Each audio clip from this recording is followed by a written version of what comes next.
Hello friends, Freedom Today Hindi channel में आपका स्वागत है। बिल गेट्स ने कहा था, if you are born poor it is not your mistake, but if you die poor it is your mistake. यदि आप गरीब पैदा हुए तो ये आपकी गलती नहीं है, लेकिन यदि आप गरीब ही मरते हैं तो ये निश्चित रूप से आपकी गलती है। तो दोस्तों, आज मैं आपको नेटवर्क मार्केटिंग के बारे में एक बेहतरीन कहानी बताऊंगा। ध्यान से सुने, क्योंकि ये कहानी आपकी जिंदगी बदल सकती है। राजेश एक सुदूर गांव का लड़का है। ऊपर वाले की इच्छा से उसका जन्म हुआ एक गरीब किसान के घर में। कुछ कठिनाइयों के कारण लड़के ने 10th क्लास तक ही पढ़ाई कर पाया, लेकिन छोटी उम्र से ही अपने माता पिता की अथक मेहनत और पैसे को लेकर लड़ाई झगड़ने को देखकर उनका मन भारी हो गया। ये देखकर राजेश हर दिन सोचता था कि वो इस घर से भाग जाएगा और शहर जाकर कुछ काम करेगा और ढेर सारा पैसा कमाएगा, जिससे उसके परिवार की आर्थिक तंगी दूर हो सके। राजेश हर दिन घर छोड़ने के बारे में सोचता तो था, लेकिन इतनी कम उम्र में वो किसी दूर शहर में जाने की हिम्मत नहीं कर पाता था। ये सोचते सोचते एक दिन उसकी 10th क्लास की परीक्षाएं शुरू हो गई और परीक्षाएं खत्म होने के बाद उसने मन बना लिया कि वो इस बार जरूर भाग जाएगा। आखिरकार एक दिन वो लड़का घर पर किसी को बताए बिना कोलकाता जाने वाली एक ट्रेन में चढ़ गया, क्योंकि वो जानता था कि अगर उसने अपने माता पिता से कहा कि वो कोलकाता जाएगा और वहां जाके पैसा कमाएगा तो उसका माता पिता उसे जाने नहीं देंगे। इसलिए राजेश घर में बिना बताए घर से निकल गया। उसके पास ज्यादा कुछ नहीं था, ना ज्यादा पैसा ना ज्यादा सामान, और क्योंकि वो पहले कभी कलकत्ता नहीं गया था इसलिए उसका अनुभव था बहुत कम, कारण राजेश इससे पहले कभी ट्रेन में चढ़ा ही नहीं था।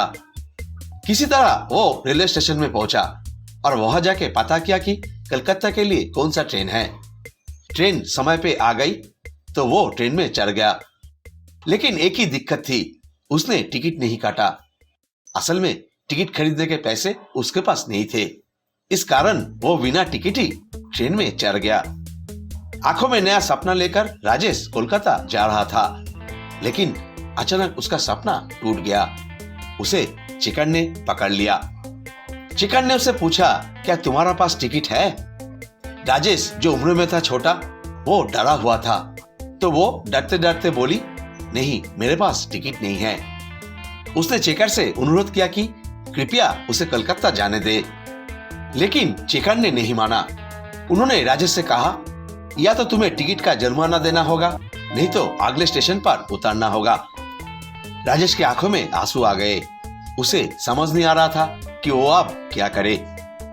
इस घटना को पास बैठा एक आदमी देख रहा था, तो उन सज्जन ने चेकर से बात की और उन्होंने राजेश का टिकट का पैसा चुका दिया।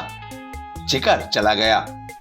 फिर उन सज्जन ने राजेश से उसका सारी बात सुनी और उन्होंने अपनी जेब से एक विजिटिंग कार्ड निकाला और राजेश को दिया और कहा कि अगर तुम्हें कभी भी कलकत्ता में किसी भी चीज का जरूरत हो तो इस पते पर मुझसे संपर्क करना, मैं तुम्हारा मदद जरूर करूंगा। राजेश कोलकाता जा तो रहा था, लेकिन वो कोलकाता जाएगा कहाँ? एक बार उसने अपनी माँ से सुना कि उसके दूर के एक चाचा कलकत्ता में रहते हैं, तो राजेश ने सबसे पहले उनके पास जाने का फैसला किया। इस दूर के चाचा को भी नहीं पता था कि राजेश घर से भाग के आया। तो जब ट्रेन कोलकाता पहुंची तो राजेश अपने चाचा की पता ढूंढते ढूंढते वहां पहुंच गया, लेकिन उसने अपने चाचा को ये नहीं बताया कि वो भाग के आया। उसने बस अपने चाचा से उसके लिए एक छोटी सी नौकरी ढूंढने के लिए कहा, क्योंकि वो कुछ करना चाहता है। आज के समय में लोगों की जो परिस्थिति है, और इस परिस्थिति में आज अगर कलकत्ता जैसे शहर में रहने वाला लोगों के घर में अचानक से कोई आ जाता है तो कोई भी इसे मन से स्वीकार नहीं कर सकता। राजेश के चाचा का भी यही हाल हुआ, लेकिन राजेश के लाख अनुरोध के कारण उसके चाचा ने उसे एक नौकरी दिला दी। कार धोने का काम था। एक गैरेज में कार धोने का काम चल रहा था, जहां राजेश को कार धोने का काम मिल गया। लेकिन उसके चाचा ने उसके साथ एक चाल चली। इस काम के लिए राजेश के चाचा उसे सिर्फ 1000 रुपया देते थे, जबकि गैरेज मालिक राजेश के काम के बदले राजेश की चाचा को उससे कहीं ज्यादा पैसा देता था। लेकिन वो चाचा राजेश को सिर्फ 1000 रुपये ही देता था। करीब 8 से 10 महीने बाद राजेश को चाचा की ये चाल पता चला तो राजेश ने एक बार सोचा कि ये बात अपने चाचा से पूछेगा, क्योंकि राजेश को यकीन नहीं हो रहा था कि उसके चाचा ने उसे सिर्फ 1000 रुपया देते हैं और बाकी खुद रख लेते हैं। तो राजेश अपने चाचा के पास गया और इस बारे में पूछा। ये सुनकर राजेश को चाचा को इतना गुस्सा आया कि उन्होंने उसे घर से बाहर निकाल दिया और उस गैरेज में जहाँ राजेश कार धोने का काम करता था वहां पे फोन किया और कहा कि वे उसे और काम पर न रखे। हमेशा की तरह अगले दिन राजेश को गैरेज से बाहर निकाल दिया गया। कलकत्ता जैसे बड़े शहर में राजेश फिर अकेला हो गया और उसके पास रहने के लिए कोई ठिकाना भी नहीं थी। उसे अब क्या करना है कुछ समझ नहीं आ रहा था। अचानक राजेश को ट्रेन में उन सज्जन की याद आई। उनका दिया हुआ विजिटिंग कार्ड याद आया जिसने ट्रेन में राजेश को चेकर से बचाया और उसे ये कार्ड दिया और बोले कि अगर उसे किसी मदद की जरूरत हो तो कॉल करे। राजेश ने सज्जन को फोन किया। अगले दिन उस सज्जन ने राजेश को अपने ऑफिस बुलाया। ऑफिस पहुंचकर राजेश ने उस सज्जन को सारी बात खुलकर बताया और ये भी बताया कि आज उसके पास ना रहने का ठिकाना है, ना पता है, ना कोई काम है, लेकिन वो जिंदगी में कुछ ना कुछ जरूर करना चाहते हैं। वो सज्जन कोई और नहीं बल्कि एक नेटवर्क मार्केटिंग कंपनी के सक्सेसफुल लीडर थे। उन्होंने राजेश को पूरा बिजनेस प्लान दिखाया, स्टेप बाय स्टेप पूरा काम समझाया और पूछा क्या तुम ये काम कर सकते हो। राजेश के पास काम का कोई अन्य विकल्प नहीं था, इसलिए उसे कौन सा ठीक और कौन सा बेठीक ये विचार करने की कोई अवसर नहीं था। उसके पास सिर्फ एक ही काम था और वो था ये नेटवर्क मार्केटिंग। राजेश बोला मैं जरूर कर पाऊंगा और मैं जरूर करूंगा। सज्जन ने राजेश के लिए उस ऑफिस में रहने की एक व्यवस्था कर दी। राजेश सुबह जल्दी उठकर ऑफिस साफ सुथरा करके रखते थे। दिन भर कई लोग ऑफिस में आते थे और इस काम पर चर्चा करते थे। राजेश दिन भर सबकी बातें ध्यान से सुनता रहता था। फिर धीरे धीरे राजेश ने खुद प्रोस्पेक्टिंग करना शुरू कर दिया। वो लोगों को बिजनेस प्लान दिखाने लगे। उसे इस बात की परवाह नहीं थी कि कौन आ रहा है और कौन नहीं आ रहा है। वो सिर्फ दिल से अपना काम प्रोस्पेक्टिंग करते चले जा रहे थे। धीरे धीरे राजेश की टीम बनने लगी। अच्छे अच्छे लोग उसके साथ जुड़ने लगे। कलकत्ता जैसे शहर में उसका टीम तेज गति से बढ़ने लगी। ऐसे ही बीत गए 3 साल। आज राजेश का एक बड़ा सपना पूरा करने का दिन है। राजेश आज एक कार बुक करेगा। राजेश ने सभी को पहले ही बता दिया था कि वो अपने परिचित एक कार शोरूम से ही कार खरीदेगा।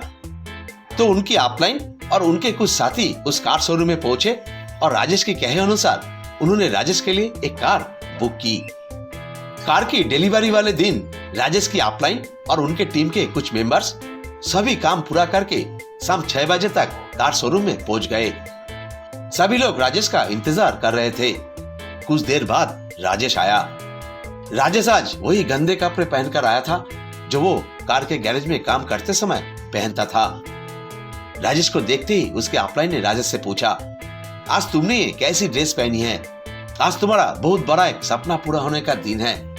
तुम्हारा टीम के और भी लोग आ रहे हैं, लेकिन तुमको देखने में अच्छा नहीं लग रहा है। सब क्या सोचेंगे? राजेश बोला, नहीं, मुझे आज थोड़ी देर के लिए ये ड्रेस पहनने दे।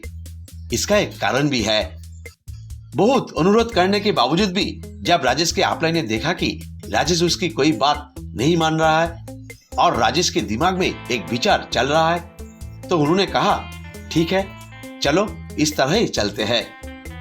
असल में राजेश के दिमाग में कुछ चल रहा था। शोरूम पर पहुंचकर राजेश ने सभी से कहा, सब अंदर जाओ, मैं थोड़ी देर बाद आ रहा हूँ। जब बाकी सब लोग अंदर चले गए तो राजेश शोरूम के बाहर वही गंदे कपड़ों में कुछ देर तक खड़ा रहा। इस पोशाक में वो पहले जैसा गरीब आदमी लग रहा था। शोरूम के अंदर से एक सज्जन की नजर राजेश पर पड़ी और वो राजेश को देखते ही तेजी से शोरूम से बाहर निकले और राजेश के पास जाकर बहुत गुस्से से ऊंचे स्वर से बोले, तुम दोबारा यहाँ क्यों आए हो? तुम फिर क्या चाहते हो? मैं तुम्हारा कोई मदद नहीं कर सकता। मैंने तो तुम्हें घर से निकाल दिया था। तुम तो गांव चले गए थे, फिर क्यों आए? देखो, यह तुम कोई नाटक मत करना। अगर तुम्हें 100-200 रुपए की जरूरत है तो मुझसे ले लेना, लेकिन तुम यहाँ किसी को भी अपना परिचय नहीं देना, किसी को ये मत बताना कि मैं तुम्हारा चाचा हूँ। राजेश खड़ा होकर चाचा की सब बातें सुनता रहा, लेकिन कोई जवाब नहीं दिया। फिर वहां से चला गया। 15-20 मिनट बाद राजेश वापस आया, लेकिन इस समय वो बिल्कुल अलग आउटफिट में थी। महंगा सूट पहने, फॉर्मल ड्रेस में एक जेंटलमैन की तरह वो शोरूम में दाखिल हुए। दरअसल राजेश के चाचा इस शोरूम में सेल्स एग्जीक्यूटिव थे। अब जब राजेश एक महंगा सूट पहनकर शोरूम में दाखिल हुआ तो उसके चाचा ने उसे आश्चर्य से देखता रहा। उनकी आंखें फटी फटी रह गई। वो सोचने लगा कि ये कैसे संभव है। उन्हें अपनी आंखों पर विश्वास नहीं हो रहा था कि वे वही राजेश है। फिर उन्होंने सोचा कि हो सकता है शायद उसकी मुलाकात कुछ अच्छे लोगों से हो गई है। हो सकता है कि उनमें से किसी ने कार बुक की हो। राजेश उनके साथ आए। उस समय तक राजेश को चाचा को इस बात का अंदाजा नहीं था आज राजेश के लिए ही कार बुक की गई है। लेकिन आखिरकार जब राजेश की कार की डिलीवरी हो रही है, हर कोई राजेश को बधाई दे रहा है, हर कोई उनके अच्छे होने का कामना कर रहा है। कार की चाबियां उसे दे दी जाती है। राजेश कार में जाके बैठता है और जब हर कोई उनके साथ सेल्फी लेने में व्यस्त है, तभी उनके चाचा दूर से ये सब कुछ देख रहे थे और उन्हें अंदर ही अंदर शर्म आ रही थी कि अब वो राजेश के सामने कैसे खड़ा होगा। राजेश भी उन्हें नजरअंदाज कर रहा था। अब एक पल के लिए उन्होंने कुछ सोचा। उन्हें पछतावा हो रहा था कि उन्होंने राजेश के साथ सही व्यवहार नहीं किया। अब जब राजेश को अपनी कार लेकर निकलने का समय हुआ तो वो कार से बाहर निकला और एक मिठाई का पैकेट लेकर चाचा के पास पहुंचा और चाचा के पास जाकर हृदय से नम्रता पूर्वक कहा, आपका बहुत बहुत धन्यवाद। यदि आपने उस दिन मुझे घर से ना निकाला होता तो शायद मैं आज इस स्थान पर ना पहुंच पाता। अच्छा हुआ आपने मुझे घर से निकाल दिया। अगर आज आप ना होते तो मैं जीवन में सफल नहीं हो पाता। सब कुछ देखकर सुनकर राजेश के चाचा भीषण चिंतित हो गए। अंदर ही अंदर उन्हें आत्मग्लानि हो रही थी, उन्हें शर्म आ रही थी। लेकिन इसके बावजूद उन्होंने सोचा कि उन्हें राजेश से एक सवाल पूछना चाहिए। तुमने ये सब कुछ कैसे किया? मैं इतने समय से नौकरी कर रहा हूँ, फिर भी आज तक कार नहीं खरीद पाया हूँ, लेकिन तुमने सिर्फ 3 साल में ये कैसे कर दिखाया? राजेश ने कहा, आपको शायद याद है जब आपने मुझे घर से निकाल दिया था, उसके कुछ महीने बाद मैंने आपको एक व्हाट्सएप भेजा था। मैंने आपको एक प्रोग्राम में इनवाइट किया था। आपने मेरा नंबर ब्लॉक कर दिया था और मुझे टेक्स्ट करके कहा कि मैं आपको दोबारा मैसेज ना करूं। आपने कहा कि आप इन सभी प्रकार काम जानते हैं, आपको इन कामों में कोई इंटरेस्ट नहीं है और आपने मुझे गांव वापस जाने की सलाह दी। चाचा, मैं आज तक वही काम करता आ रहा हूँ। हाँ चाचा, मैं नेटवर्क मार्केटिंग करता हूँ और इस नेटवर्क मार्केटिंग ने आज मेरी जिंदगी बदल दी है। मुझे बहुत अफसोस है कि आप मुझे समझना नहीं चाहते या समझ नहीं पाए। मेरी अपलाइन ने मुझे सिखाया था कि आप ना केवल अपने दोस्तों को, बल्कि अगर आपका कोई दुश्मन है उनको भी आप माफ कर दो, उनको भी बड़ा होने का एक मौका दो। हाँ दोस्तों, अगर आप खुद को बदलोगे तो आप इस दुनिया को बदल सकते हो। तो दोस्तों, आपको ये कहानी कैसी लगी मुझे कमेंट करके जरूर बताइए और मैं चाहता हूँ कि आप ये कहानी सिर्फ आप तक ही नहीं बल्कि कोई और लोगों तक पहुंचाओ। और हाँ, यदि कोई व्यक्ति नेटवर्क मार्केटिंग या इस प्रकार की किसी भी निमंत्रण को नजरअंदाज कर देता है तो मैं उनसे कहूंगा, याद रखें कि अपॉर्चुनिटी यानी अवसर कभी कभी खुद आपके दरवाजे पर आके खड़े होंगे, लेकिन अगर आप इस अवसर की सराहना नहीं करते हैं तो वो आपका इंतजार कभी नहीं करेगा। देखो दोस्तों, हर चीज जो आपको बुरी लगती है इसका मतलब ये नहीं कि वो चीज बुरी है। पहले आप उस चीज को ठीक से जानने की कोशिश करें। और नेटवर्क मार्केटिंग एक ऐसा अवसर है जो आपकी जीवन को पूरी तरह से बदल सकता है। तो दोस्तों, अगर आप सच में नेटवर्क मार्केटिंग सीखना चाहते हैं, सफल होना चाहते हैं, तो हम फ्रीडम स्टूडियो टीम आपको सफलता की राहों पे ले जाने के लिए हमेशा तैयार है। यदि आप फ्रीडम स्टूडियो टीम के साथ मिलकर काम करने और सीखने का अवसर पाना चाहते हैं तो देर न करें और जल्द से जल्द यह पे दिए गए फोन नंबर और व्हाट्सएप नंबर पर हमसे संपर्क करें। आप हमसे freedomtoday.com वेबसाइट के माध्यम से भी हमसे संपर्क कर सकते हैं। So friends, wish you all the best. अच्छा रहे, स्वस्थ रहे, खुश रहे। और अंत में जरूर कहूंगा, change your thoughts, change your life. Thank you.